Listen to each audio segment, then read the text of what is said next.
Fazei, pois, morrer a vossa natureza terrena, prostituição, impurezas, paixão lasciva, desejo maligno e avareza, que é a idolatria.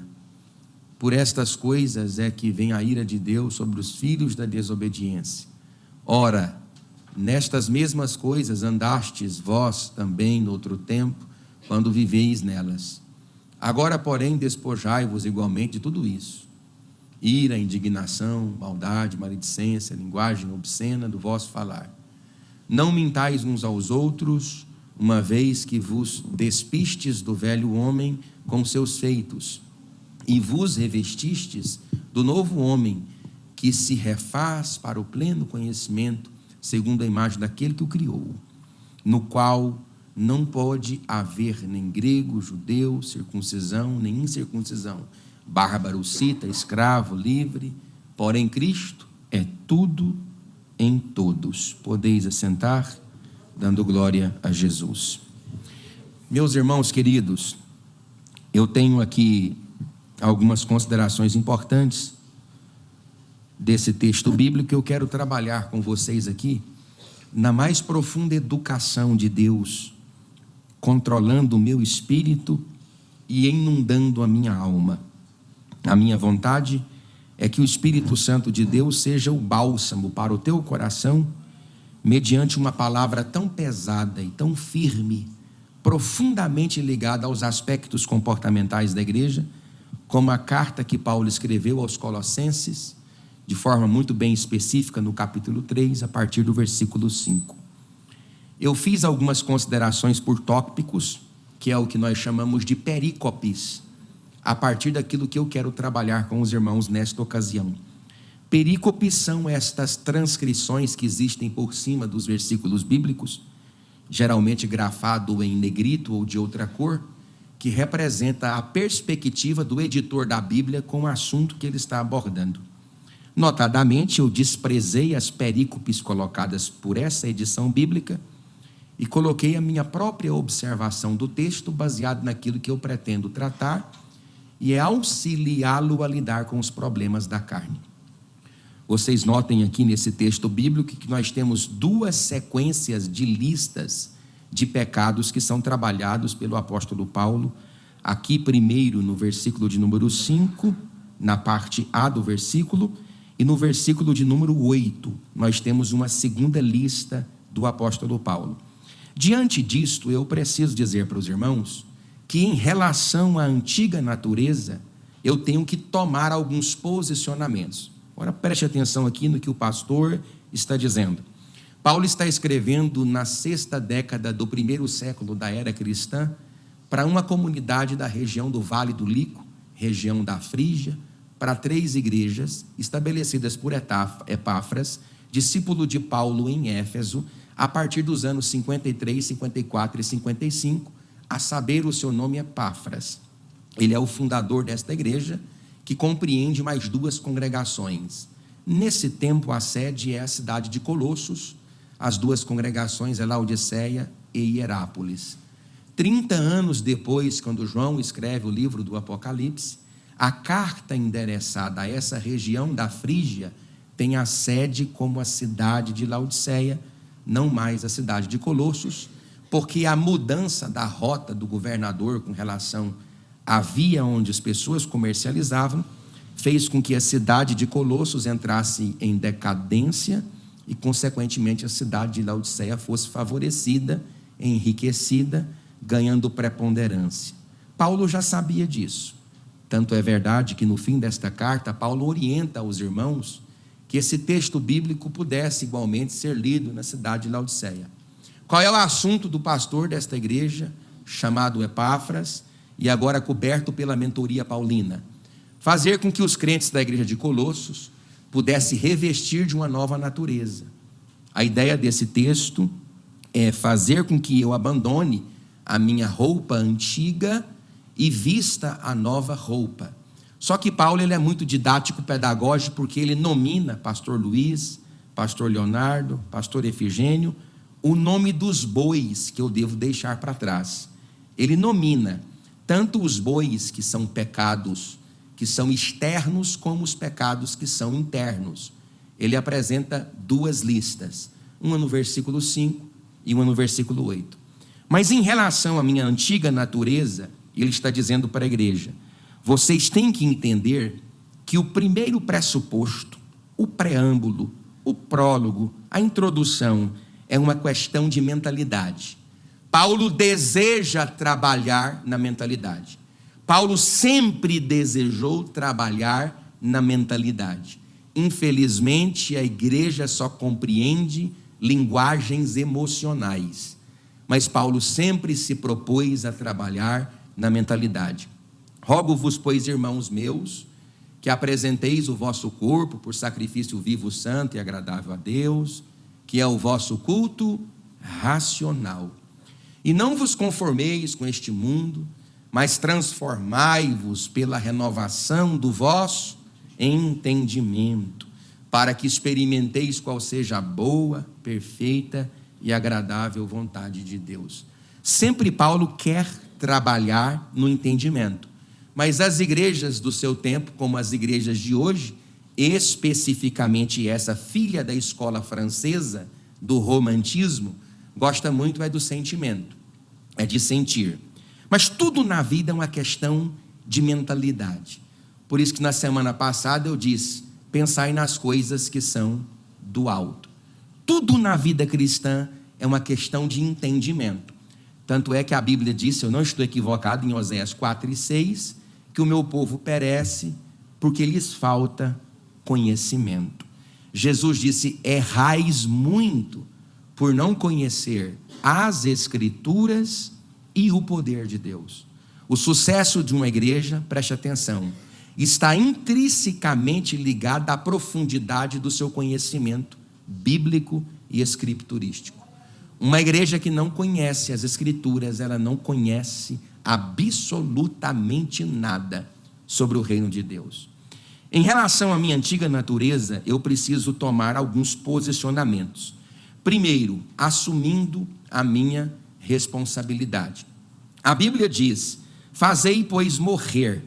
Quando eu fui observar o campo semântico dessa expressão, lá no campo polissêmico, que são sentidos adicionais à palavra, nós temos especificamente membros do nosso corpo, no sentido de que fazei, pois, morrer os membros do vosso corpo.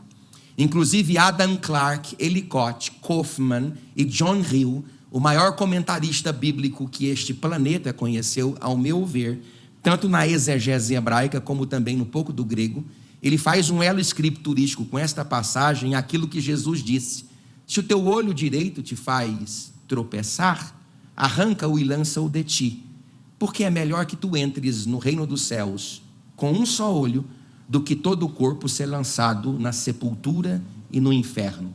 Se o teu pé direito te faz tropeçar, arranca-o e lança-o de ti, porque bem melhor seria que tu entrasses no reino dos céus, faltando um pé, do que tendo todo o seu corpo ser lançado no inferno. É claro que quando lemos a palavra de Deus, nós buscamos o sentido literal, mas nós não somos literalistas. A ideia da palavra de Deus não é fazer com que ela seja literalista no nosso coração. Eu não vou amputar a minha mão, eu vou remover a minha atitude. Eu não vou vazar os meus olhos, eu vou desviar a minha visão. Se aquela mulher me faz pecar ao olhar para ela, não olharei para aquela mulher. Se os meus passos me conduzem ao caminho de perdição, deixarei de ser guiado pelo meu desejo, pela minha soberba, pela minha concupiscência, e vou procurar o caminho da salvação. Então tudo é uma questão de responsabilidade mental. Fazei, pois, morrer. A palavra fazei, pois, morrer não está necessariamente, querido irmão Rogério, ligado à sua habilidade de matar a sua carne. Não é sobre você matar a sua carne, é sobre você não alimentar os teus desejos. Fazei, pois, morrer é não alimentar os teus desejos. O grande problema é que nós normalizamos o pecado. Isso é uma atitude muito comum na igreja. Normalidade. Nós colocamos o pecado como não sendo pecado. Pecado é a soma total das forças que distorcem a nossa personalidade. No grego é o erro do alvo, no hebraico é a quebra da lei. O grande problema é que nós não somos pecadores, somos transgressores. E há uma grande diferença entre pecador e transgressor. Jesus resolve o problema da igreja em relação ao pecado de pecadores, mas ele não vai resolver o problema do pecado no coração de transgressores. Transgressor é o indivíduo que sabe que é pecado que está cometendo, mas continua na prática do pecado. A diferença entre remorso e arrependimento só é uma. No remorso tem lágrimas, no remorso tem luto, no remorso tem tristeza, mas no remorso não tem mudança de atitude. O arrependimento tem, semelhante ao remorso, as mesmas coisas, mas o arrependimento traz mudança de atitude, traz conversão. Então Paulo está dizendo assim para mim, lá na cidade de Colossos: Presley, eu quero que você faça morrer a sua natureza carnal, os membros pecaminosos do seu corpo. Como que eu faço isso, Paulo? Eu quero cravar uma faca no coração pecaminoso do meu ser? Diz, não, é só você não alimentar a sua soberba, não alimentar o seu pecado. Então a primeira coisa que a igreja tem que ter é assumir a responsabilidade com os pecados que possui. E aí Paulo vai trazer uma lista aqui de pecados relativos à natureza sexual ou à sexualidade do indivíduo. Olha aqui para mim, por gentileza. Problemas inerentes à sexualidade dentro da igreja não é um problema das Assembleias de Deus aqui na cidade de Uberlândia.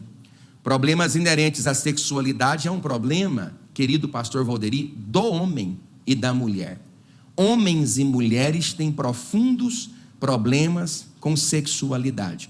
Tanto é verdade que no primeiro século da era cristã, para o segundo, com a promulgação de um livro muito bem conhecido chamado Pastor de Hermas, creu-se naquela época que haviam já pecados capitais. A própria igreja, nos primeiros séculos da era cristã, definiu 3 pecados capitais. 2 dos 3 pecados eram pecados ligados à natureza sexual: adultério, fornicação e idolatria. O adultério é quando casais se envolvem com outros que não fazem parte do seu matrimônio. É adultério. Fornicação é quando solteiros se envolvem com outrens que evidentemente são solteiros, que antecipam sexualidade, que trazem para o ambiente do noivado sexo seguro, protegido, guardado e abençoado dentro do casamento. Nunca foi problema a sexualidade. Nunca foi problema o marido e a mulher se experimentarem, desfrutarem do maior deleite de Deus em favor do homem e da mulher na relação matrimonial. Mas tudo isso com base no princípio do matrimônio. O casamento foi estabelecido por Deus lá no Éden e ele tem alguns princípios fundamentais. Ele é heterossexual, ele é monogâmico, ele é monossomático e ele é indissolúvel. São 4 princípios que sustentam um casamento. E a relação sexual faz parte de uma delas. Mas Paulo olhou para os irmãos em Colossenses e disse: eu quero que vocês façam morrer de vocês a prostituição. A palavra prostituição aqui, querido Charles, é porneia, que é a mesma expressão de pornografia. É o que hoje tem machucado pelo menos 5 ou 7 a cada 10 homens, pessoas que se agregam dentro de uma igreja. As mídias sociais estão multifacetando o seu cérebro, destruindo o seu entendimento, machucando a sua relação matrimonial, descaracterizando a coisa mais bela que Deus deixou para que seja preservado entre homem e mulher dentro da esfera do casamento.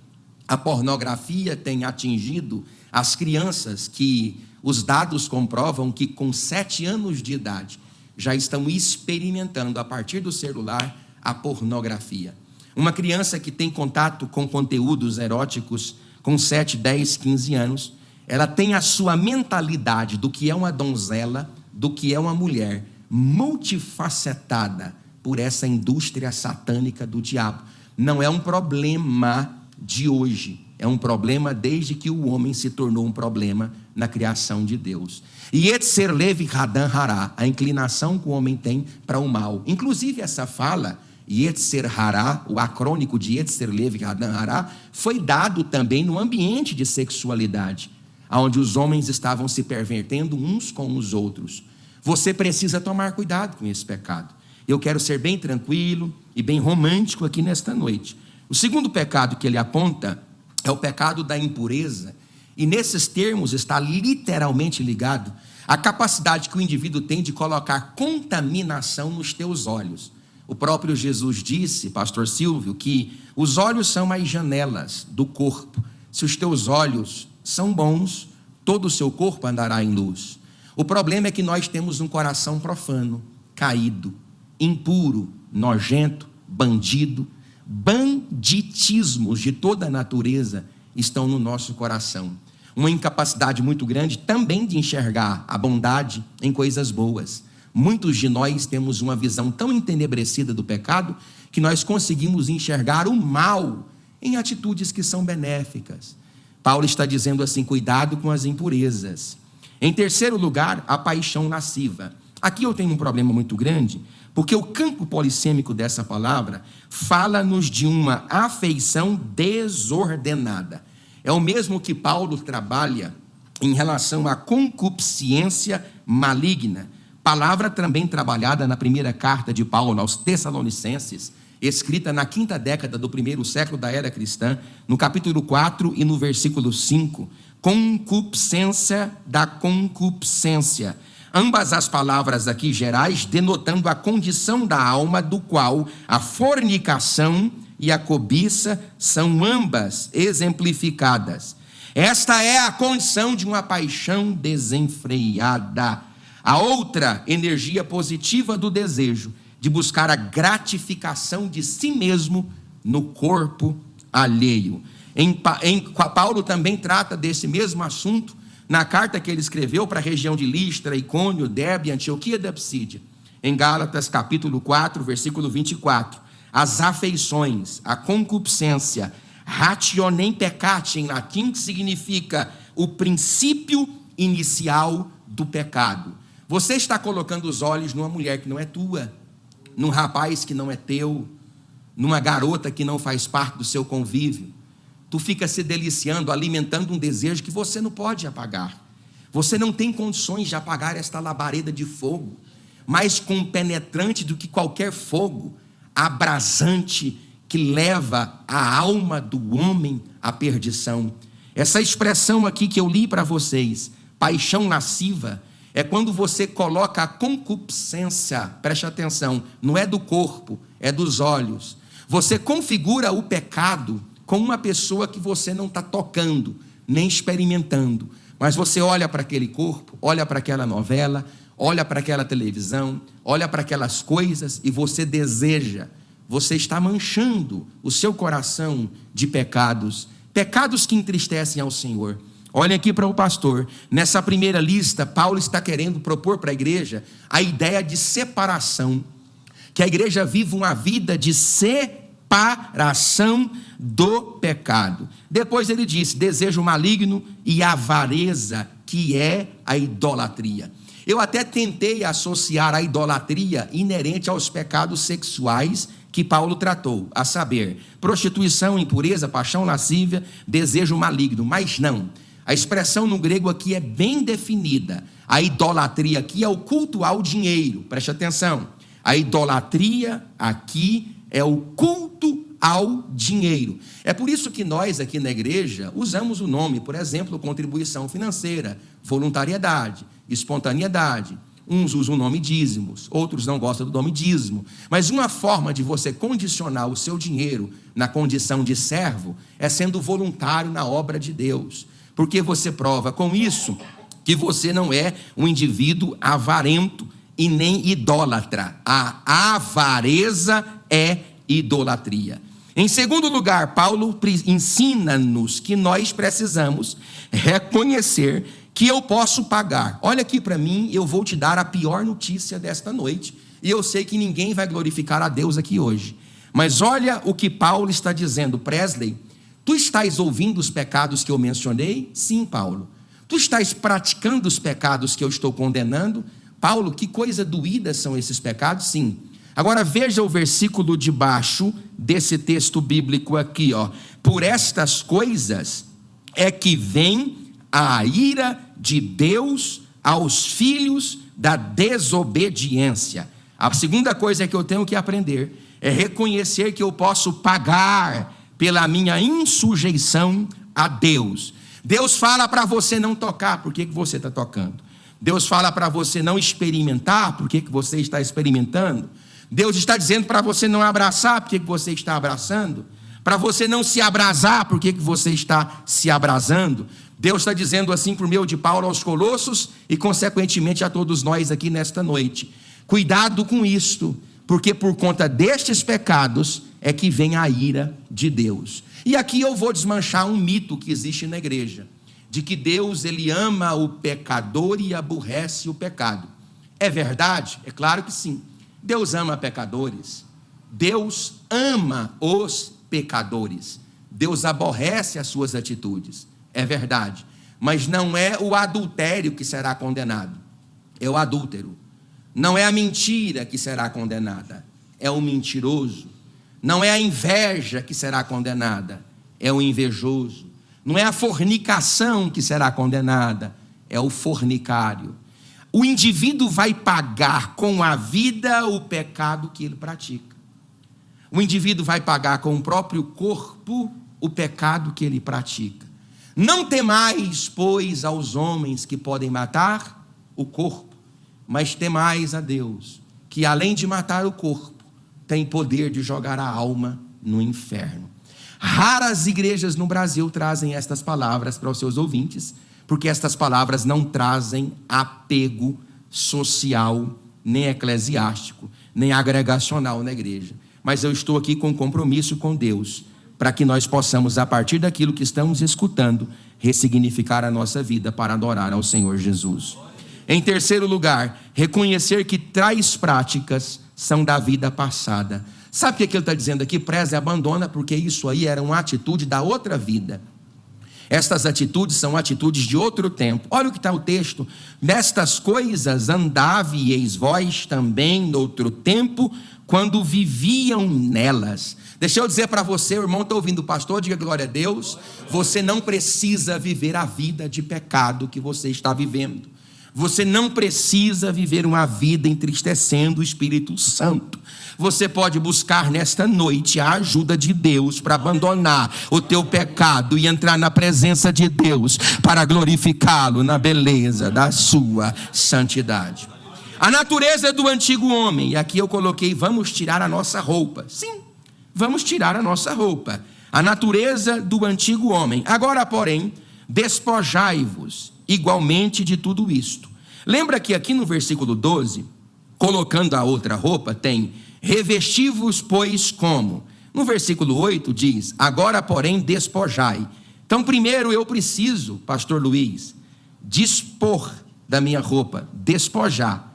Eu preciso ficar nu das práticas passadas, porque dois corpos não ocupam o mesmo lugar no espaço. O corpo da antiga natureza, o que eu preguei semana retrasada? Colossenses capítulo 2, 10, 11, 12, 13. Ele foi sepultado com Cristo.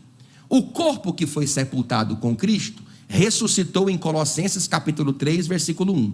Para entendermos Colossenses 3, 1, precisamos compreender Colossenses 2, 10, 11 e 12.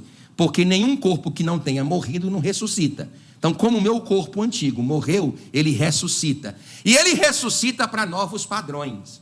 Ele ressuscita para novas posições. Ele ressuscita para novas posturas de vida. Então, eu tenho que entender três verdades aqui sobre o fato de eu tirar a minha roupa antiga. Primeiro, reconhecer que tais sentimentos não são genuínos na nova natureza. Olha o que Paulo está dizendo. Agora, porém, despojai-vos. No versículo 8, na parte A, significa abandonai, lançai fora, deixai de praticar. Despojai-vos. Não pratiqueis estas coisas. Segunda verdade, eu preciso aprender a olhar para dentro. Porque aqui no versículo 8, pastor Leonardo, pastor Efigênio, pastor Israel, eu tenho a segunda lista: ira, indignação, maldade, maledicência, linguagem obscena do vosso falar.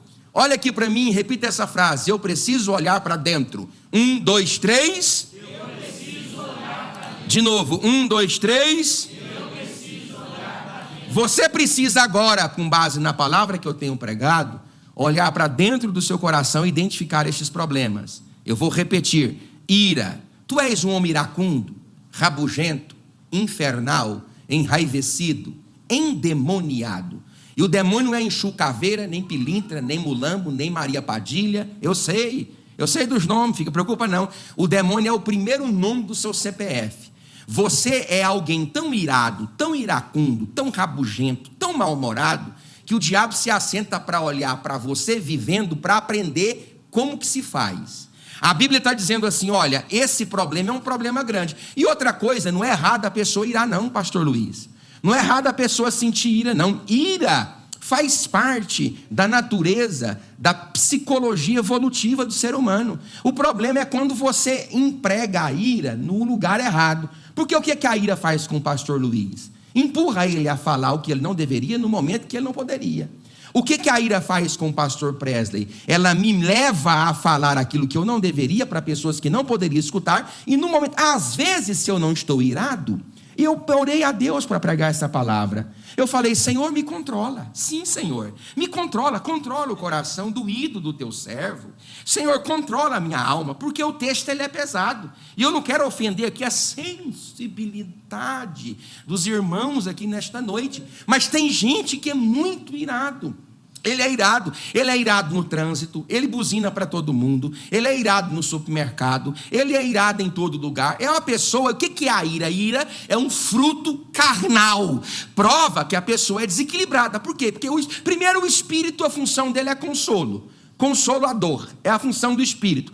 Todo fruto que o espírito gera está relativamente ligado ao controle de personalidade: temperância, paciência, domínio próprio, fé, esperança, amor, longanimidade, benignidade. Então, se a pessoa é muito irada dentro de casa, ela está dizendo: eu não tenho o Espírito Santo, e eu nem conheço o Espírito Santo. Esse Espírito Santo é aquilo que Paulo perguntou quando ele viajava, Pedro em Cornélio: ei, vocês ouviram falar aí do Espírito Santo? Lembra disso? Não, nunca ouvimos falar de tal. Pois está aqui, receba. Eu tenho que fazer mesmo uma campanha de avivamento aqui na igreja. Tem que botar o povo aqui para começar a pular na igreja, para receber não o poder do Espírito Santo, mas o fruto do Espírito Santo ser gerado no seu coração, para tu tratar melhor tua esposa, para tu tratar melhor teu marido, para tu tratar melhor teus filhos, para filhos respeitarem a paz, para filhos pedirem bênção a pai, para filhos aprenderem a falar: dá licença, deixa eu passar, papai,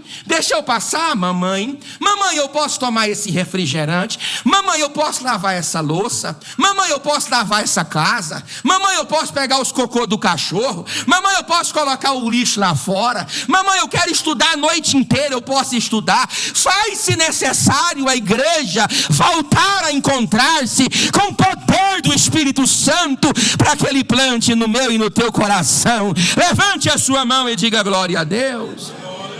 A segunda coisa que Paulo fala assim: Presley, olha para dentro. Sim, estou olhando, Paulo. Olha aí a indignação.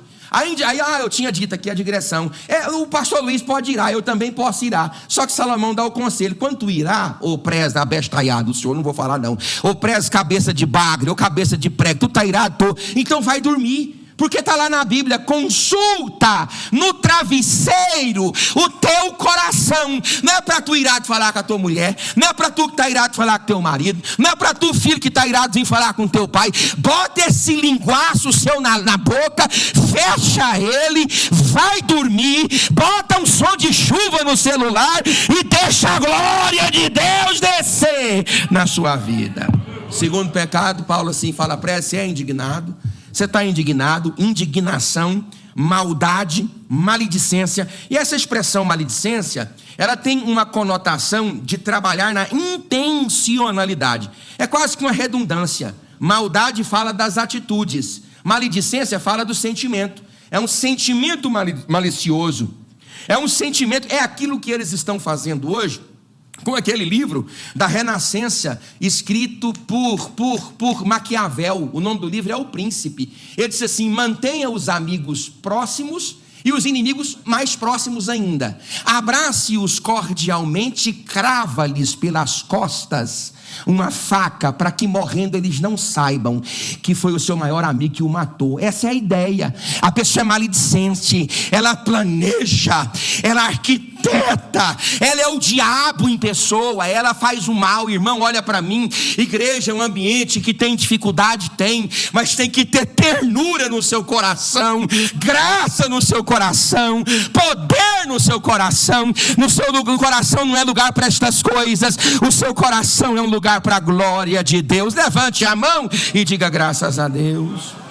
Linguagem obscena do vosso falar. Irmãos, como é difícil controlar a língua. Tanto é que o apóstolo Tiago, quando escreveu a epístola católica, ele chegou a dizer que o controle da língua é a perfeita religiosidade, no aspecto de varonilidade. Ele disse: se o varão controla a sua língua, é varão perfeito. É ou não é? Se o varão controla a sua língua, é varão perfeito. Tanto é que Macário, no deserto, disse: fujam. Para onde, pai?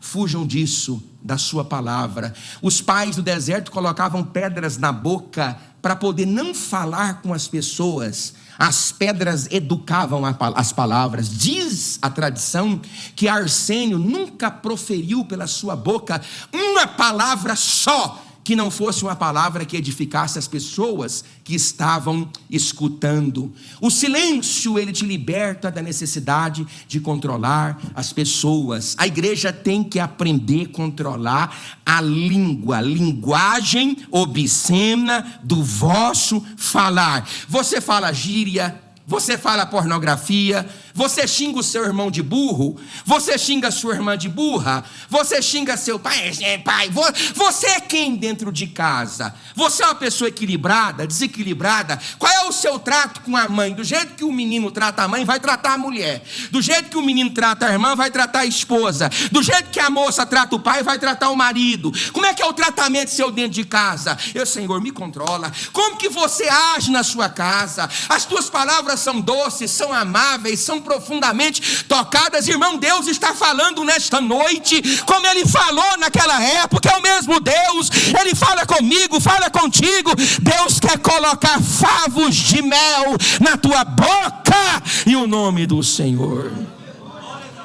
Eu tenho um trunfo comigo. A minha esposa sabe. Raras, eu não sei se viram, mas meus filhos não veem o pai falar idiotice. Meus filhos não veem eu falar idiotice.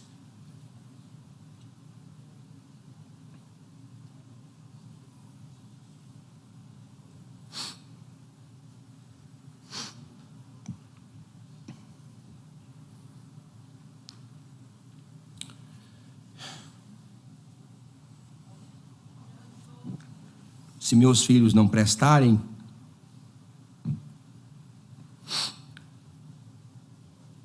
não conhecerem a Deus, claro que eu tenho parte nisso, mas eles não têm mau exemplo.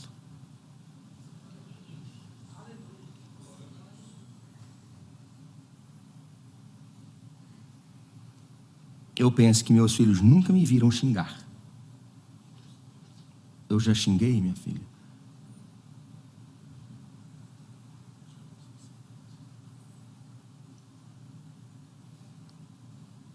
A minha mulher tem um xingamento? Tem.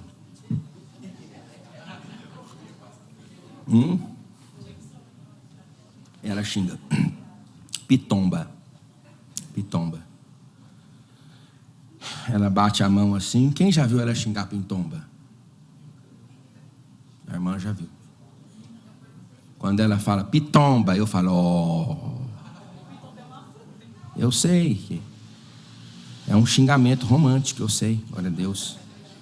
Diga graças a Deus. Repita: eu preciso olhar para dentro, eu preciso olhar para fora. O grande problema é, presta atenção, é uma sequência. Você está ouvindo, Marceliane, que eu estou falando? Geralmente os pecados que a senhora expressa a outrem decorrem dos pecados que existem dentro. Então Paulo, ele trabalha primeiro na mentalidade, depois ele trabalha no comportamento. Mas se ele trabalhar só na mentalidade, estava resolvido para quem entende. O problema é que o povo não entende. Aí ele trabalha na mentalidade e no comportamento. Repita: eu preciso olhar para fora. Repita: linguagem obscena do vosso falar. Não mintais uns aos outros. Então você tem dois aqui, pressupostos vindo também da língua, mas que tem interferência direta às pessoas que te escutam. Você viu que ele vai tratando primeiro, por quê? Por que eu minto para os outros? E por que a minha linguagem é obscena às pessoas? Por quê? Ah, pastor, mas ele não está falando de pessoas. Ele não está, porque você não sabe ler a Bíblia. E eu falo isso com muito temor. Quem me dera, eu estou igual Moisés lá, quem me dera todos fossem cheios do Espírito Santo. Lembra lá? Daqueles que receberam fora do acampamento? E estou igual Paulo, quem me dera vós falasseis mais do que eu. Não foi que Paulo falou? Quem me dera vocês compreendessem. Tudo aqui nesse capítulo é trato com gente. É trato com gente. É trato com gente.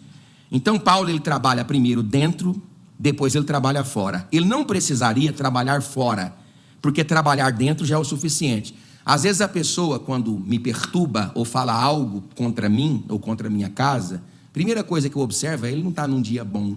Porque você não estando no dia bom, não é bom de você ficar nem perto de ninguém. Porque você vai ferir pessoas que não fizeram essa conta por causa dos seus próprios dilemas existenciais. E aqui está a maturidade cristã: aprender a separar as coisas. Então repita comigo: linguagem obscena, não mintais uns aos outros. Agora, para ir caminhar para terminar, vou só aqui no 10. 3 verdades sobre a natureza do novo homem. Então, ele já mostrou para mim o que eu devo abandonar. A igreja entendeu? Diga glória a Deus. Verdade número 1. O novo homem é intrinsecamente ligado ao conhecimento. Olha: e vos revestistes do novo homem que se refaz. Repita comigo no 3, que se refaz. 1, 2, 3. Para o pleno conhecimento segundo a imagem daquele que criou. Agora olha para cá. Primeira verdade sobre o novo homem: o novo homem é intrinsecamente ligado ao conhecimento de Deus. Por quê? Porque ele é estatuto, ele é paradigma, ele é regra, ele é preâmbulo, ele é prólogo, ele é introdução, ele é manual. O conhecimento de Deus é um manual. Por quê? Porque uma vez que você despiu do seu antigo homem, você está nu. O que eu vou vestir agora? A nova natureza. Como que eu faço? Cadê o armário? Cadê a roupa? Cadê o look? Cadê o penteado? Cadê a nova fala? Cadê o novo pensamento? Cadê o novo comportamento? Cadê as novas relações íntimas? Onde está tudo? Na palavra de Deus. Por isso que o homem se refaz, pastor Efigênio, pelo conhecimento da palavra de Deus. Aí o diabo está tirando, sabe o que da igreja? O quê? O quê? O conhecimento. O que o diabo está colocando na igreja? Sensação, sentimento. E arrancando o quê? O conhecimento. Aí a Bíblia diz lá em Jeremias: enganoso é o coração do homem perverso, mais do que todas as coisas, quem o conhecerá? Nunca o campo de atuação de Deus por meio de seu Espírito, mediante a pregação, é emocional, sempre será racional. Eu não estou aqui isentando a pessoa de sentir, de se emocionar, mas eu preciso compreender que evangelho está para além de sensações biológicas e emocionais. Evangelho é entendimento. Evangelho é o entender. O manual está dizendo o quê? Não faça isso, e não vou fazer. O manual está dizendo o quê? Não é assim, então, não é assim. Primeira verdade: o novo homem intrinsecamente ligado ao conhecimento. Segundo, o novo homem ligado à natureza de Cristo. Repita comigo: eu agora estou ligado a Deus mediante Cristo. Ai, pastor, que novidade idiota. Né? E lá em Gênesis? E lá em Gênesis? O que diz em Gênesis, hein? Que quando Adão sai da presença de Deus, ele começa a gerar filhos conforme a sua semelhança. Vocês não entendem isso? Gente, isso aqui é uma doutrina profunda do evangelho. Até que Cristo viesse para redimir o homem do antigo estado adâmico, todos nós éramos formados à imagem de Adão. Ah, mas Adão é a imagem de Deus. Sim, Adão foi feito segundo a imagem de Deus, mas ele gera a partir da sua própria imagem. Está lá na Bíblia. É aonde nós entendemos, a partir de Romanos capítulo 3 e 4, a culpabilidade, que é uma doutrina dentro da soteriologia que coloca toda a humanidade como culpada. Se toda a humanidade é culpada em Adão, toda ela é redimida em Cristo. Se toda a humanidade é morta nos delitos e pecados em Adão, toda a humanidade é lavada pelo poder da glória do nome de Cristo, a saber, os eleitos de Deus. Então, o que Deus está devolvendo para mim, pastor Luiz, para o Rogério, para vocês aqui? Ele está devolvendo recta deundio rendio collectium, o estado do melhor e perfeito lugar para adorar a Deus, porque a palavra jardim, pardes, no hebraico, a ideia aqui é Deus devolver em Cristo o jardim que Adão roubou. Glória a Deus. Adão ou o diabo, o que você quiser que roubou, mas em Cristo você está no jardim de Deus. Não há nada mais nesta terra importante do que a presença de Jesus Cristo. Não há nada. Outro dia um entrou em contato comigo, meu casamento está acabando. Eu disse, ele vai acabar se você não botar Cristo no meio. Nenhum casamento funciona sem Cristo no meio. Nenhuma família funciona sem Cristo no meio. Nenhuma empresa funciona sem Cristo no meio. Nenhuma casa funciona sem Cristo no meio. Nenhuma igreja funciona sem Cristo no meio. Cristo é tudo, Cristo é tudo, Cristo é tudo. E as coisas só funcionam quando Ele está no meio.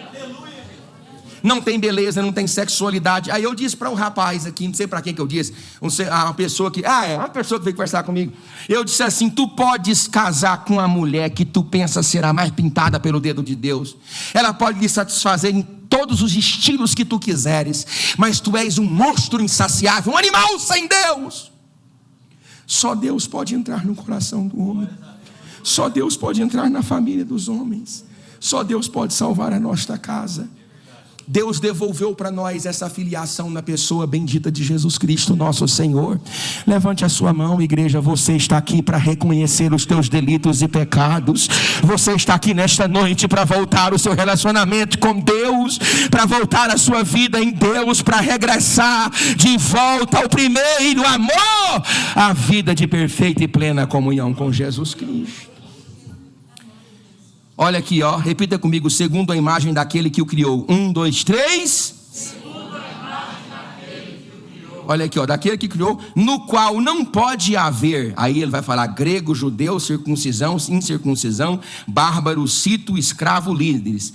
A terceira realidade da nova natureza do homem em Cristo é: o novo homem é ligado ao Filho, independente da sua naturalidade. Porque até aqui, meus queridos companheiros de ministério, Igreja de Cristo Jesus, todo esse processo, vou abrir aspas para a filiação, porque não era bem esse entendimento, era dado categoricamente a partir de um pacto abraâmico, patriarcal, chamado circuncisão. Somente judeus tinham direito a este pacto da aliança, e quaisquer que fossem os indivíduos que eram gentios de outras nações e quisessem fazer parte disso, deveriam consequentemente circuncidar-se na carne do seu prepúcio para entrar nesse processo. Mas Cristo não. Ele desembaraçou o caminho, Ele abriu as portas, Ele é a ponte no oceano, Ele é o caminho entre os cegos, Ele é o caminho entre os surdos. Ele disse: eu sou o caminho, eu sou a verdade, eu sou a vida, ninguém vem ao Pai se não for por mim. Olha, ele disse: ninguém vai, ninguém vem, porque Ele e o Pai são um. Ele é a visão visível do Deus invisível. Aqui não tem cantor famoso, nem pregador famoso, nem uma palavra de coach. Eu estou aqui nesta noite dizendo para você que Jesus Cristo de Nazaré é o único caminho para você trilhar, e Ele é o caminho que vai te devolver de volta à presença de Deus. Famílias, presentes, porções, dádivas, dinheiros, sexo, orgias, banditismos, tudo que você pensa agradar a tua carne, no lugar da glória e satisfação plena em Cristo, são coisas vãs, inócuas e passageiras, pífeis, miseráveis. Só existe realidade na nossa vida se a realidade vivida é a realidade de Cristo em nós. E louve a Deus, porque você está numa igreja onde a sua Bíblia está no seu joelho, e você está ouvindo as verdades eternas que não são mais pregadas. Que Deus possa abençoar sempre a sua vida, o seu coração e a sua alma, em nome de Jesus. Jesus Cristo é a nossa filiação a Deus. Ele agora, o Senhor Deus, olha para mim e Ele não me fulmina, Porque antes de me fulminar, ele fulminou a Cristo Jesus, quando ele assumiu a minha culpa, morreu a minha morte e de crédito deu para todos nós a sua vida. Vida graciosa herdada lá na cruz do Calvário. Bárbaros, citas, medos, persas, circuncisos e incircuncisos, todos nós em Cristo somos filhos de Deus. Você entendeu? Por isso que eu aqui começo a entender uma doutrina muito grande na nossa soteriologia, que na pessoa de Cristo eu sou uma nova criatura. É verdade que a antiga natureza, Yetzer Lev, Hadam, Hará, necroforia, que é o que Paulo trata lá aos Romanos, quem me livrar do corpo dessa morte, o bem que eu quero não faço, tal. Mas em Cristo não, nós podemos na pessoa dele agradar a Deus. Eu quero que você fique sobre os seus pés. Tu precisa ser o meu prazer. Tu precisa ser o motivo de paixão da minha alma. Tu precisa ser o motivo de esperança da minha alma. O Senhor precisa ser o Deus da minha existência, o Deus da minha história.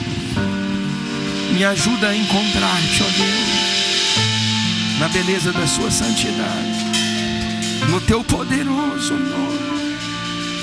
Senhor, faz esta obra em nós. Santifica, Senhor, os nossos jovens, as nossas irmãs. Tira as malignidades da língua dos teus servos, das tuas servas. Confronta-nos na nossa própria impetulância, arrogância, ira. Remova da nossa boca os xingamentos. Remova da nossa alma as nossas torturas, os nossos terrores. Nos perdoa. Me perdoa.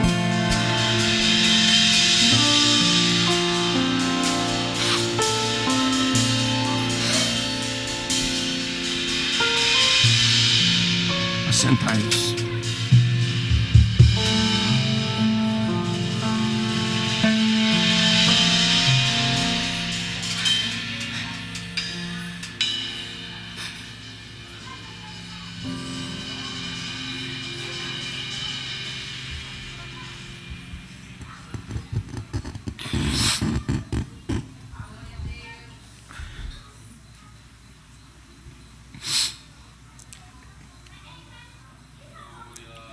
Que o Senhor Deus te ajude a ter vontade de ser crente.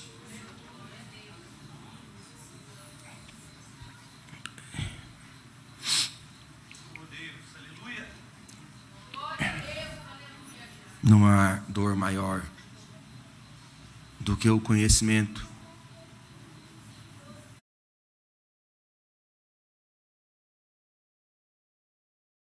nós sabermos que não seremos nada na eternidade.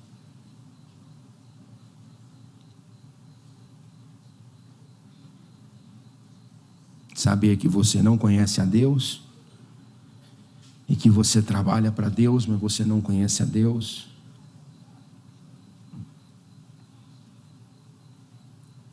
Porque você lê sobre pessoas que conhecem a Deus e eles são muito melhores do que nós.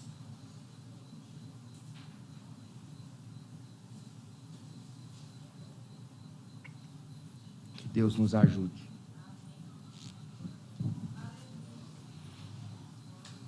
Esse livro aqui pode mudar toda a sua vida. Não desejem nada além disso. Que a sua vida seja mudada por conta desse livro. Sua família, sua esposa, seus filhos. É assim que eu creio.